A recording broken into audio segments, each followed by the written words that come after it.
ต่อไปเป็นการปฏิบัติในท่าติดดาบและท่ากดดาบแบบเปิดขั้นตอนพร้อมนับ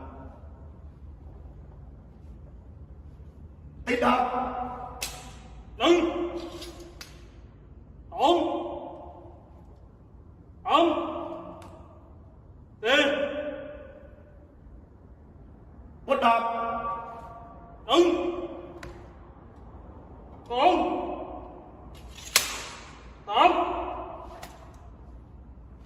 สี่ต่อไปเป็นการปฏิบัติในท่าวัลยาวุธและท่าเรียกอาวุธขณะติดดาบแสดงความเคารพตรงหน้าต้นวันทยาวุธหนึ่งสอง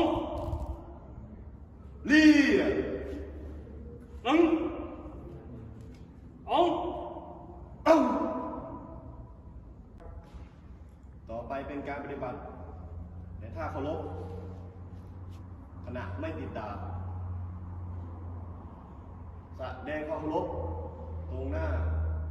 ต้นหนึ่งสองสามสี่วันทยาวุธหนึ่งสองยกอกฮึบเรียก